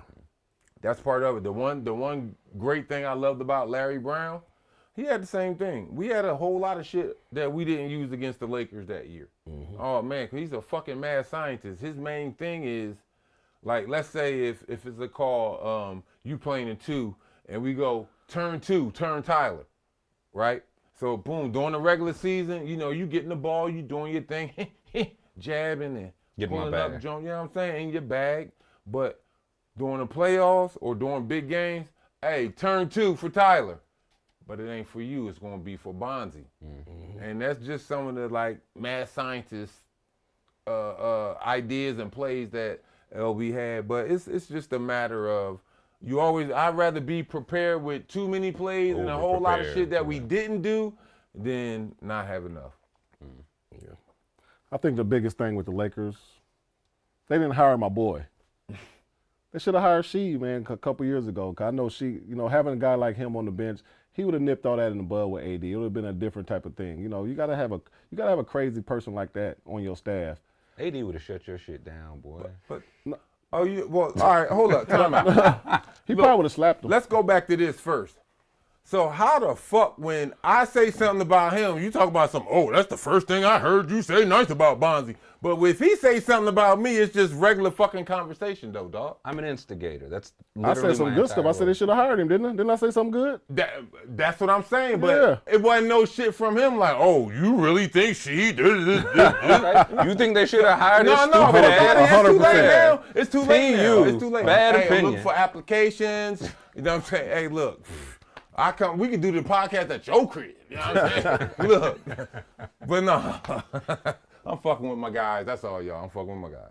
He's not.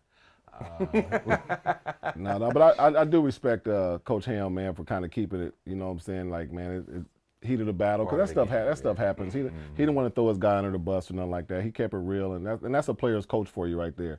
You know, you got some coaches out of went in there and said something like, "Oh, we'll deal with this later on." I got on him, I reprimanded him, or whatever the case may be. But I feel like he took the high road right there. But it's just funny how when you hear the Denver coach start trolling, talking about, man, we got stuff we ain't even did. They doing the same He stuff. gotta over be and over trolling, and over. right? He having a little fun with it. He having some fun with Ain't it. nothing wrong with that. I mean, Ain't he nothing a wrong with having champion. You the He a champ- championship coach. You He can have a little fun little too, cocky right? and confident, you know. Yeah. They confident, but yeah, AD, and I know he was probably a little upset because he was cooking.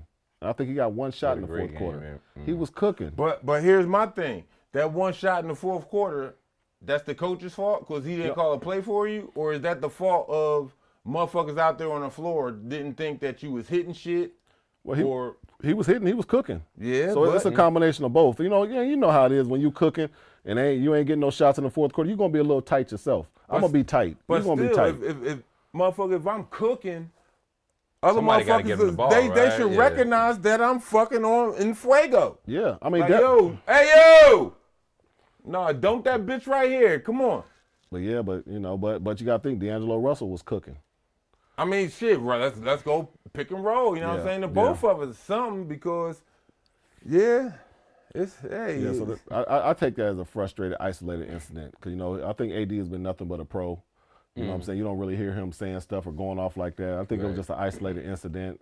Frustration because they lost what 10 straight, 11 straight to them now. 10 straight. Yeah. 10 straight. So that got to be frustration. So the media can blow it up and make it more than what it is, but that happens so much. You know what I'm saying? That happens so much in the huddle, and you might get into it with the coach, and then they ain't really getting into it. It's normal. It's a healthy debate. You know what I'm saying? In the heat of the battle, but the media know how to kind of flip the script and make like, oh man, he was being insubordinate. He was yelling at the coach. I can't believe he yelled at the coach, and that's why. And then they kind of just make a whole big story out of it. And people who's not in the know, that's when they be like, oh my, they make something even bigger. So I think it was just an isolated incident.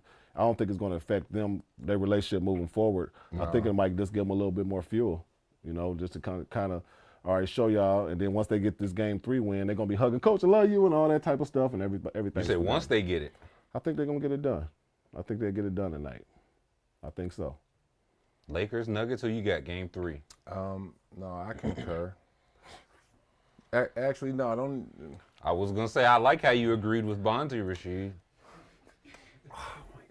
I'm making a note. Yo, hey man, look, we got to do something about this, yo. But You did the kinda Lakers, agree with I me. got the Lakers. You did kind of agree with me. You going Lake Show? It ain't too late to change. 10 in a row? I feel like I got to go Nuggets now. You going Nuggets? It's been 10 in a row. Got to stop sometime. Does it? I feel like they were saying that after 4, 6 in a row, 8 in a row. Like, what if this gets up to 18, 19 in a row? Sometimes teams just got your number, you know what I'm saying? Yeah, It's sometimes like- they do, that's true. but you got to get over that hump, though. But yeah, shit. That's true. All right, let's get to the third game. They need more to step up. You want to talk some more about the second game? You want to talk about the third game? We have the third game. Who playing? Philadelphia, New York. Mm. In fact, Where they playing at? Is it in they're Philly? playing in Philadelphia. New York is up 2-0, I regret to inform. Okay. I don't care. Is Embiid out? Embiid is playing. He is playing. Embiid, as far as I know, Embiid will be playing. Jalen Brunson, higher, lower, currently 29 points. What do we think? He hadn't been shooting. I mean, he's been shooting, 9 points. He's been shooting horribly. We're going to give him 9 points. So you're going lower. Yeah, I'm going lower. I got to.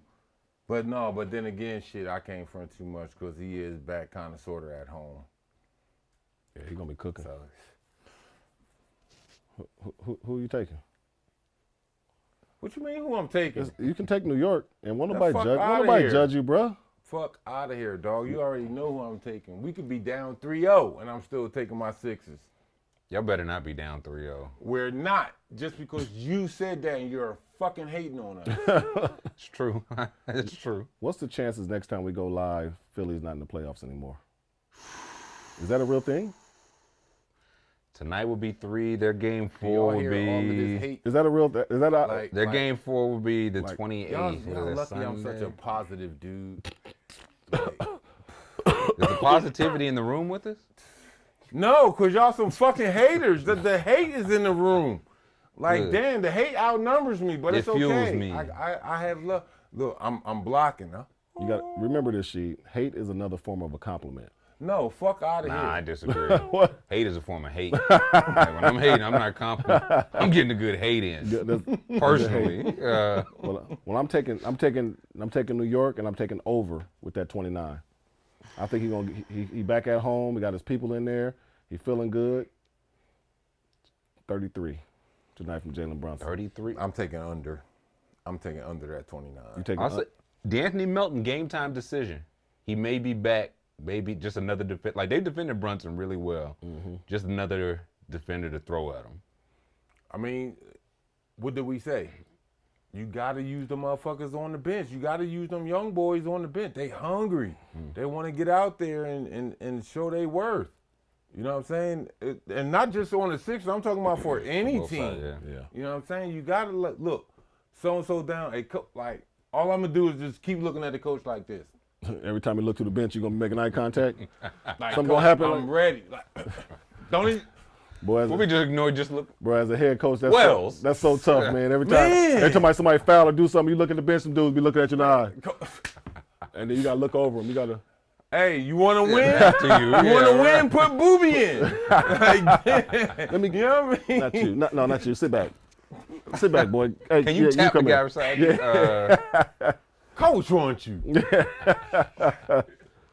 Yeah, but you know, guys got to step up. 100%. You know, for us is, you know, I hope and I want Nick Nurse to use them young fellas. You know what I'm saying? You got to use them. Go in there. Look, that's what they there for.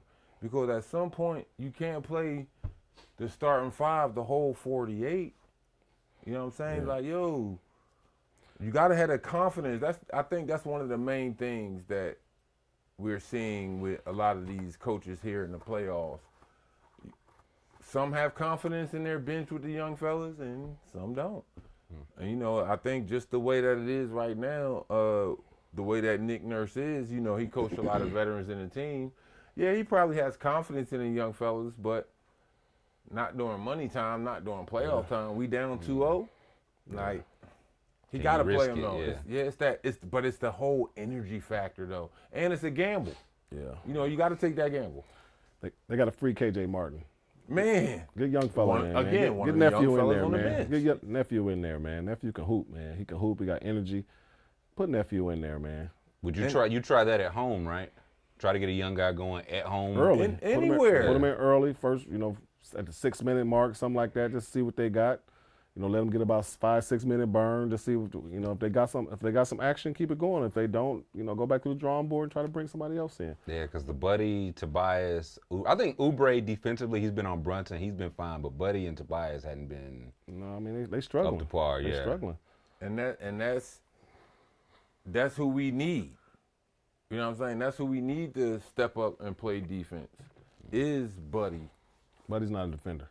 But I know. But guess what? At this point, we here need it now. from We him, are yeah. where we Yeah, are. you right. I do need you to do a little better. You right. I'm not saying for you to shut this motherfucker down. Yeah. But for some possessions, I'm going to need more than some Ole. step up. You right. You know You what I'm right. saying? The same thing with Tobias. Like, I'm going to need some more than just Ole, dog. You right. You right. I'm going to need more than 10 points. So, because y'all know, and then here's the other thing.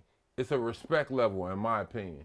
Because it's like, all right, say when we was playing, he knew that every game I wasn't 100%, and, you know, I might have been having an ankle injury or a knee or, you know, my back fucked up or some shit like that. He knew that, but I was still out there. They didn't know that. Right. So, all right, shit. Let me go ahead and do a little bit extra. You know what I'm saying? Shit, I know Sheed down. I got to make up for it. You know what I'm saying? Because that's all part of being out there on that floor. And then if I get the ball, I'm looking for him. So if I'm looking for him, yo, nigga, I need you to hit this fucking shot. Yeah. Right. You know what I'm saying? Right. I need you to hit this shot because it's gonna be good for everybody. Then it's tough being a head coach in the league. I'm assuming I've never been, but you got to look at it like, look. The guys that's down there to your right, I gotta trust them. At some point, you know. No matter, I'm hoping it's this year. It'll at least start, which will help complete next year. But yeah, Nick Nurse gotta start trusting in that bench, trusting in them young guys, and it helps during the season. Because during the season, it's like, okay, you know, you can build that trust. All right, if you fuck up, it ain't no, I'm yelling at you right away, this and that. In the playoffs, you fuck up, I'm yelling at you right away. You know what I'm saying? Everything's magnified. Everything is magnified. But regular season, like, okay, so come playoff time, now I built that trust with him, so I know if he turns that ball over, I know he gonna go get it back. But if I'm just so I'm always dependent on my main core, my main seven. Like, no, you got to play the other dudes. And I think that's one of the ways that we can win because, in my opinion, I think our bench is better than theirs. Well, I feel like with our young fellas. I feel like we see Tibbs utilize it more. Yeah, like he does. Bryant came in, hit some buckets. That's what I'm saying. Would that travel to Philly? But it's the trust. Like Tibbs and McBride, they had that trust during regular season. Build it up. So now it wasn't nothing for him. Look, game one, he came what did he shoot? Like 10 for 11 or some shit like that. He shot well. He shot well. But that second game he came out, he ain't shoot too well. Yeah. You know what I'm saying? But you think Tibbs yelled at him? No, because he had that trust. Like, all right, I know what you can do. Bad shooting night, you know what I mean? Both sides of the ball, but I know what you can do. Yeah. 100%. That's the trust that we have to have. I mean, it's kind of asking for it now too late because we already in the playoffs, but I wish we could have had that with my 7-6ers. It's like now or never, right? 100%. So with my 7-6ers, man, it's whoo. But you confident in game 3? I'm confident, bro. Okay. I'm confident. You confident in the Knicks? Yeah. We're halfway through them dead cockroaches. We halfway through the bet, baby. I can't wait. By next week, we could be seeing some dead cockroaches from somebody. Depending on how it goes, it could be as early as Tuesday. It could be as early as Tuesday. I'm excited. I'm super excited. It could not be. You're done.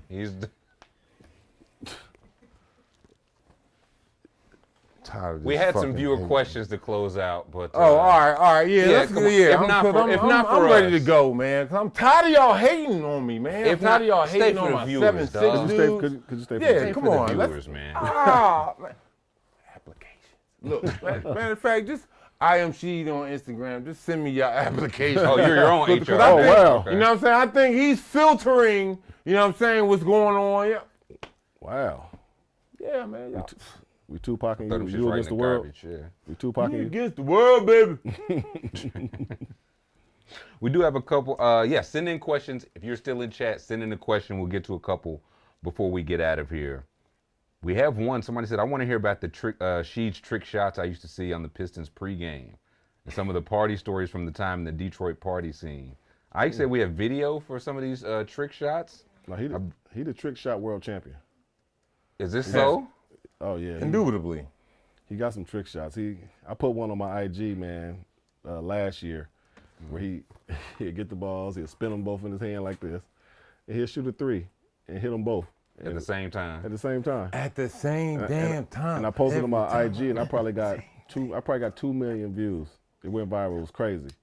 But he's been doing those type of shots. Like, he got so many shots and so much stuff that he can do. I will give him some love on that. He's probably one of the best I've seen with the trick shots. Go ahead and hate. That's a good compliment, Bonzi. Great talent, Rasheed. Now, how did that start? The trick, just fucking around in practice? Oh, for sure. Yeah, definitely. For sure. Definitely. You know, just Not paying going- attention, huh? Okay, I can find some hate here. Your ass wasn't focused in practice. He got ADD. No, that was always after practice with that. You know what I'm saying? Then see you it wasn't right giving there. the extra There mile. go You wasn't right there. going That's my best 100%. shot right there. What you call that one? You got names for these? No, I don't have no names for it, but that's from behind the backboard over the 24-second clock, and it's all draws. That's tough. No, but it's just you learn different shots, you learn trick shots and stuff. Look, Tayshaun doing it. I actually got him doing it because at first he wasn't, but then he was like, man, I can make that shit too, and here it go. Kentucky did it better. That's crazy. Like with the, Kentucky did it better. That's I matched that and didn't talk shit. Yeah, what'd you say? So, I couldn't hear it. Yeah. But you know, just being in the league, you know, you got the different things at the end of practice. So you got a lot of cats who like to bet. You got a lot of cats who like to gamble. You know what I'm saying? So now it's like, I bet you that I could do this or I could do that. Like, you know, like this right here. This one of my trick shots right here on the ball rack. Bang, bang, bang. And just walk off. No, it's not going to fall off. You know what I'm saying? Oops. You know what I'm saying? That's just how, just little tricks. All it is touch. So touch and shit talking. this you the know. one Is right this the here. one you talking about, Bon? Oh, yeah. And it's fun. So he gonna do that. He gonna spin it. Let's see if he spin it on his. There you go. Okay, No. that's impressive. And that wasn't no video as in Look like edit. CGI, That wasn't- yeah, No. That wasn't artificial CGI, AGI, IGI. He did it No. first take with me. He did it first take for sure. So The you know, double- it's The two hands, he spin. did it first take. I couldn't even get bet something out before he shot it and hit it. I was trying to bet. oh no, we did bet. No, we bet breakfast. Turkey bet, bacon. Yeah, he's like, man, bet some I turkey. had to hit that for some turkey bacon. He said, bet some turkey bacon. And he hit that mug. I had to buy breakfast. What the bets used to be, No, like money. in the practice. Yeah, but Money. like how much everybody put in. Start with Depending 100. on the shot, it starts with 100. Start with 100 and you add. And you like George and Wheezy, move it on up. What's the biggest pot you ever won? Off a trick shot. 2,500 Portland. in Detroit. Just So he- you know, half. Did he do court these in shots Portland or and not this and that. really? Yeah, he did some. He did I some. did them in I Portland. thought We did a you different type- mastered the craft. We did a in different Detroit. type of gambling in Portland.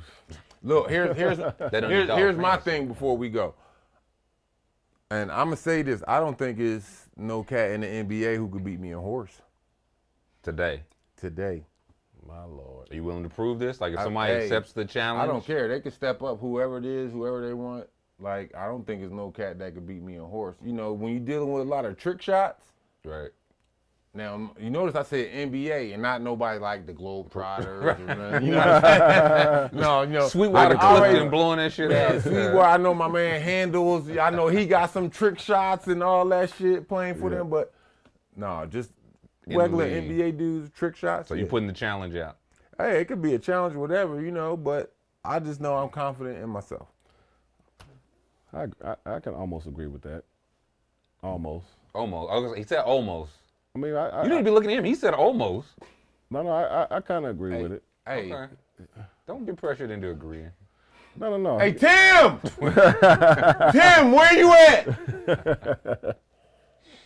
Had another question. Somebody said, I want to hear more about Bonzi coming up in Indy. My fam used to watch him at Ball State back in the day. Ball Wanna hear- State Want to hear a little bit about his college days. at Ball. Killer. Ball State. Nah, you know, going to Ball State was, Ball State is in the city I was born and raised in. So I'd always been going to Ball State since I was a Where kid. is that? Muncie, Indiana. Is that Indianapolis? Is that the capital? It could be. It should be. Is that It should be. Indianapolis? Yeah, Muncie, Indianapolis. Muncie, Indianapolis. Muncie, Indianapolis Colts. Okay. Muncie, Indianapolis. He, That's he where they knew where I practice. was going. Yeah, That's where he they knew where I was practice. going. Hey, listen, I know this. Listen, I know this clown. Nah, but it was good times, man. I got a chance to, I never left home until I went to the pros, until I got to Portland. So I've always been, like, Ball State is 5 minutes from my house. You can walk there. But it was just good times. And, for me, I never got a chance to get, I never went to basketball camps. I never got to train or anything like that. I really learned my game from playing in the park. And, back then, park tournaments and playing outside was the thing. Street ball, before y'all called it street ball with the And One mixtape tour, guys were really playing street ball. So I played a lot of street ball growing up. And I played against grown men. I never played against guys my age. I never tried to, my dad wouldn't let me. Like, he was like, man, you play against us, and if you can kill us, you can kill anybody. So he started doing me like that when I was like 14, playing against grown guys, throwing me in these grown open men tournaments. playing that type of stuff. So, just to kind of get me, just kind of baptize me, you know what I'm saying, just whatever. So, trial by fire. Yeah, so actually I wanted to go, and this is just me being totally honest, I really was a big Purdue fan. I wanted to go to Purdue bad. I was a huge Glenn Robinson fan. My favorite playing growing up. He was just my guy. He's from Gary, Indiana.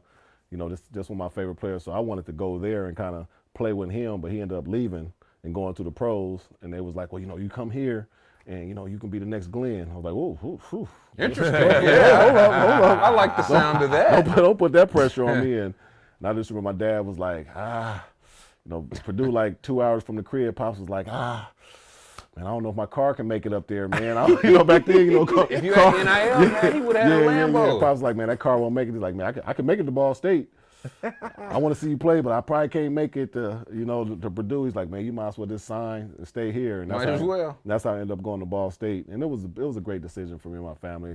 Family got to always come see me play. I got to, it wasn't much pressure. I got out there. Yeah, that's what I was about to ask you. Was it pressure for you being at home? Like coming from a small community and going to a small neighborhood school where we depended on you to put this motherfucking school on the map to take us off. You was a hometown Did kid, you feel any pressure with that? Not really, because it was a few guys that came before me that went through the same elementary school as me, middle school as me, high school, and went to Ball State. So we all had that same journey. I kind of learned from those guys. And then my college coach was from Muncie, born and raised, went to the same high school as me. And he was like, man, I'm going to make sure. And when he recruited me, he was like, listen, you come here, I'm never going to recruit over your head, and I'm going to make sure I get you to the pros. And when he told me that, you believed him? Yeah, because my dad was like this. That was my daddy's partner too, so it might have been a backroom deal. I don't know. It could have been a backroom deal. NIL before NIL. Boy, look, don't get Reggie Bush now. I do remember Coach all Bonds' numbers. Yeah, and it was funny because Coach lived right across the street from me growing up, so we lived right. So I remember him coming to see my pops and him leaving, and my pops coming like, man, I think you need to go to Ball State. I don't know what the deal was or whatever. Special handshake. Yeah, but when get that new tractor from Pop. Yeah, for real. Wow. This old thing. Wow. And that's how my pops talk. But it wasn't much pressure, man. It was fun. I got to check because when you're inside of a college town or whatever, you're like in a city inside of a city. So Ball State has about 25,000 students. So we was a city inside of a city. It was great times. Got to kind of meet new friends on campus and still hang with my old friends. Just seeing my mother, my father, and brothers and sisters in the crowd every game just kind of motivated me, and just the community showing up, being one of the guys from the community. And when I was out there playing well, and then when I got drafted, I feel like we all made it, you know what I mean? And I used to always go home. I wanted to, share my experiences with people back at home, kind of motivate the kids to let them know that a guy like myself from the same streets and all that stuff can make it to the pros. So I've always came home. Rasheed used to come to Muncie all the time and show love to the peoples and the kids and stuff. And I used to bring people in. It was just great, just great times for me. And I'm glad I chose the route to go home and not maybe go to Purdue. And who knows what would have happened. But just thankful that everything worked out. What Coach said it was going to work out. I mean, how he was going to do for me. He told me he was going to get me to the pros, and he did. He kept his word. Kept his word. Coach Ray McCollum, that's my guy, Ray McCollum. Is it bad for me to say I love Bonzi's family but hate him? I think that's more than fair game. It gets to a point, it's like, how could you all raise something like this? How could such good people raise someone like, and it's funny, my family's watching for sure. Wow. Wow. Shout out to Bonzi's family, not Bonzi. Shout out to the Wells clan. Yeah, trust me, Pops is watching, Moms and Pops and everybody watching for sure. The people want to hear some UNC stories from you, Sheed, about your time there. A little something. No, it was good times there. Going in there with two other praised All-Americans with Jerry Stackhouse and Jeff McInnes, another one of our homies. It was awesome. We took our lumps. So real quick, I'll tell you this one. Boom, bang. My freshman year. So, we in practice. So I'm going against Eric Montrose, right? Rest in peace, Big E. Indiana. So I'm going against Eric Montrose. And so watching him on TV was different from practicing against him every day, right? So I'm like, all right. I knew Big E, boom, had the jump hook. So it came down to it. He did his move. Boom, he tried to come left shoulder with a jump hook, right? Give me that! And we started to break, boom. So, you know, we feeling hype and everything. Oh, man, this at the time, it wasn't funny from my angle, but now I look at this shit 20, 30 years later, this shit was funny as fuck. Yeah. So, second time come down, you know, get the ball to him. He's doing his move. And now I'm like, oh, I'm just sitting back, I'm waiting to time it. So I go to jump and block it. And so when I jump, he coming like this, and he go like this. Wow. Clears me out, smacks the shit out of me. Wow! I'm talking about with the 5 fingers, say to the face type of smack. Get out of there. I'm like, oh shit. So, you know, I'm like, all right, you know, that's part of it. It happens. Like, you know, if you get a little elbow flare, you know, you don't take it like, all right, come down next time. Did that shit again. Bah! That's just his move. No, it wasn't his move. No, it wasn't his move. Bah! So I'm like, oh man. So now I'm huffing, fussing, and cussing. You know, I'm ready to fight. Dean Smith like, oh no, we don't do that here, and this and that. Yo, it was a learning lesson because for the simple fact, like, all right, learn a lesson on 2 things. 1, don't show the coach up, and then 2, shit, I can't show up the senior NCAA champion All-American. You know what I'm saying? So I got it at the end of the day, but boy, let me tell you this shit. That shit was a hard-ass motherfucking learning lesson because, man, I wanted to fight Big E like crazy, but I couldn't. Yeah. But, man, hey, I'm telling you, it was a straight 5 fingers to the face. Man, Repeatedly. Ivan Drago probably would have whooped your butt, boy. Ivan Drago, you know, he had an Ivan Drago cut. He was big. He was a big goon now. Don't get it twisted. I ain't gonna talk about my man while he ain't here. Stop it. You know the best story you told me about that is how they recruited you when they won the national championship and. Oh, that was amazing. Yeah, that was. What was that? So, I'm a senior in high school at Grass, 1993. That's when Carolina beat Michigan, you know, with the infamous C-Web timeout. My bad, C-Web.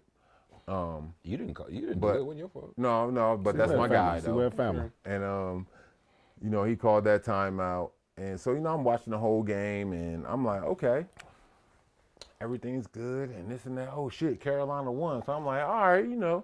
Then, you know, they doing the whole dun-dun-dun-dun, the whole band shit. So turn TV off and, you know, go about the rest of my night. Get up in the morning, go to school, come back from school, had practice, had track practice and shit like that. So I get home about like 5-something.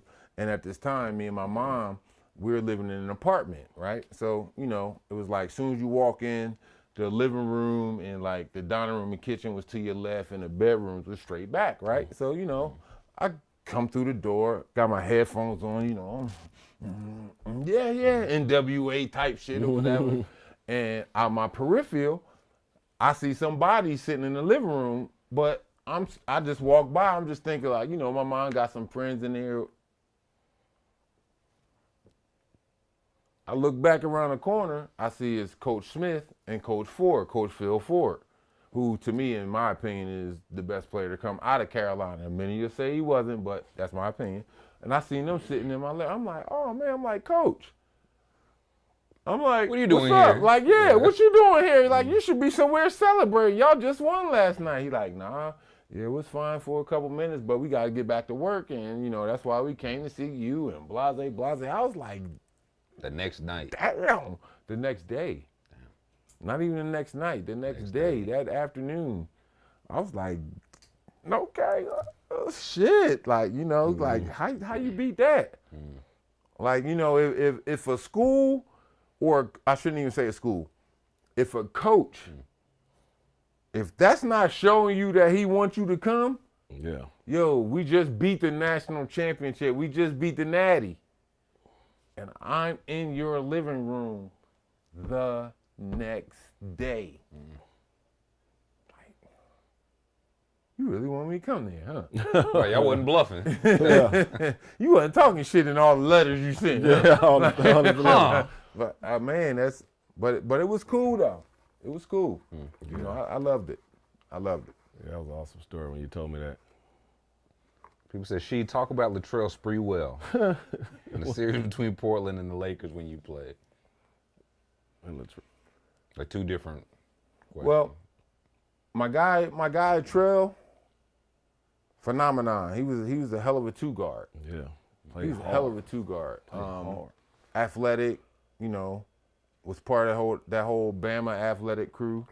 You know, he held his own in the league, but you know, of course that whole incident that went down with him and the coach and PJ, and you know, him choking the coach got him up out the league. But man, no, hey, as we said earlier, he's on scouting report. Fucking Trell Sprewell's a monster, dog. Oh man, killer. Ask any veteran. Killer. Fucking Trell Sprewell. You ask any veteran. I'm not sure who asked that question, but you know, you ever run into an NBA veteran, ask them. Trell Sprewell, monster. Oh man, monster. I'm glad I ain't had to guard him. That was my match. I was gonna say that was your assignment, wasn't it? That was my matchup. Yeah, That's it. So I had to catch him in. I caught him in Minnesota and New With York. KG.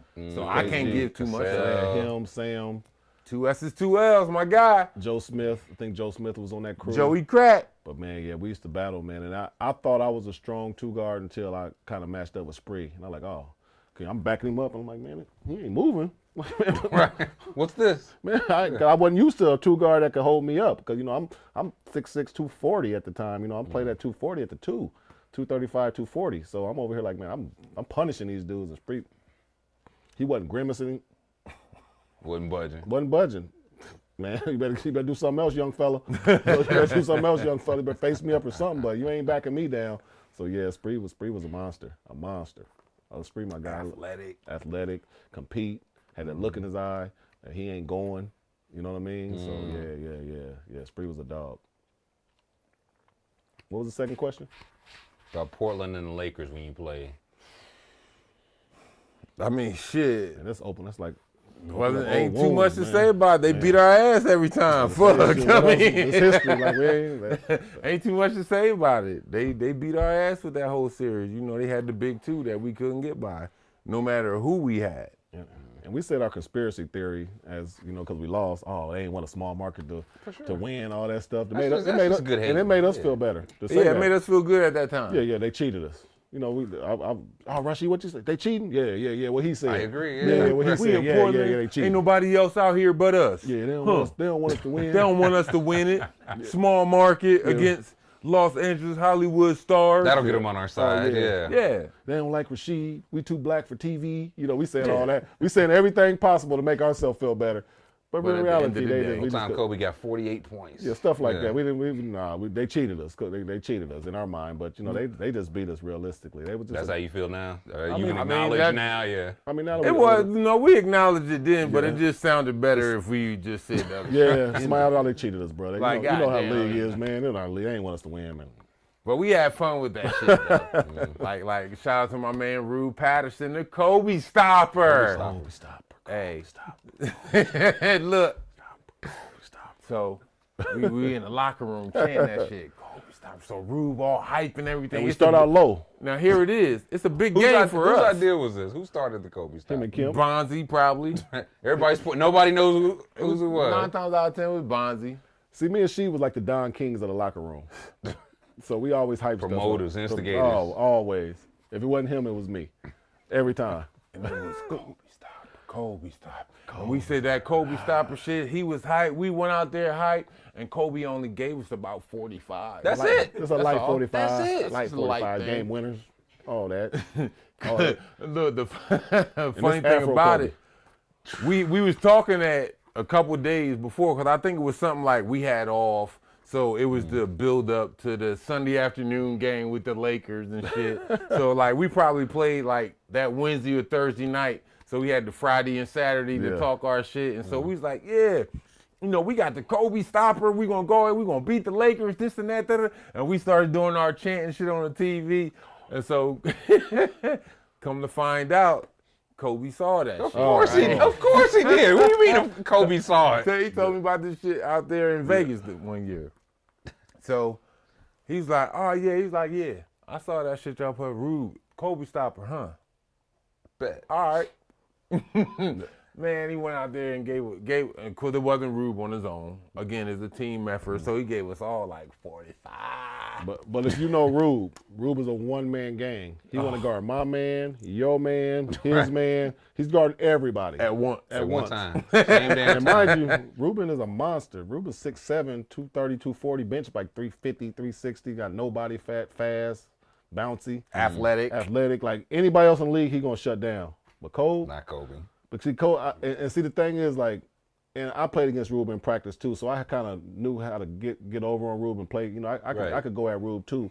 Rube used to play for the Lakers, so Cole kind of had a feel for him that he kind of knew like oh man, I know this kid can't guard me, but you know, we're not thinking that. We hyping him? Yeah, him. You talking about him? Y'all walked him into the slaughter. Man, we walked him into the slaughter, man. We walked him into the slaughter, and you know, I start out on him, and I do a good job on him, but he like, man, hurt. As soon as he saw Rube going there, it was like he just went to like that switch. Just let me turn this thing up. Kobe Like stopped That's the her, me huh? stopper. it was like he was But, waiting, yeah. like he was chilling with me, and then when Rube came in, He was waiting on Rube. Oh, Did y'all man. set him up? Now I'm talking about.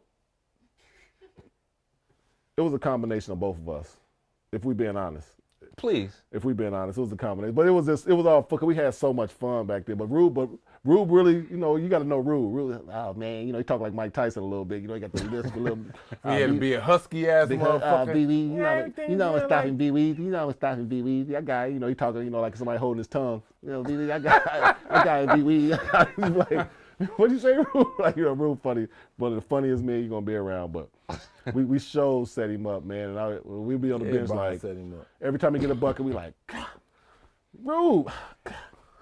My Again? fault. Yeah, stop him. Stop him from doing that, Stop him, man. please. For real, foul him, do something, man. Oh, man, pinch him, bite him, do something. You ain't even nick him. You ain't do nothing to him. Just out there, just killing. The funny shit, though. Yeah, man, funny. was when fucking Kobe told me, Kobe stopper, huh? This is after the game or on the way out. Oh yeah. No. Just shook his head at you. No, that was some years later. That was some years It's still on later. his mind. Oh yeah. Yeah, no, because at the time he said it was during the Vegas thing. Right. All-Star game, when the NBA had the All-Star game in Vegas, Okay. and we shared a moment, our families together, his wife, and at the time I was married, my wife, and we shared a booth and just talking. Talking. But I remember him saying that Kobe stopper, huh? Just shook his head Only and thing I walked can do off. is laugh, yo. Yeah, he gave us 45 that night. Easy. But it was only 45. Light 45. Positive perspective. That's all. It That's could have not been a lot of 81. points. Yeah. 40. That's not a lot of points. And I think that was during the time when Kobe was on that 40-point string where he had like 10, 12, 40s Oh, in a yeah. row. So y'all was just. We caught a couple of those. Yeah, we caught A yeah. couple. We caught it. Geek, It wasn't personal. No. Y'all was just on the schedule. Yeah, for real. That was just the next on the schedule. Yeah, man. Golly. line. Yeah, for sure. I think we'll go out with that one. That'll do it for our week, boys. Really? That'll do it. We appreciate everybody tapping in. Yeah. Thank y'all for hitting that subscribe, that thumbs up, commenting.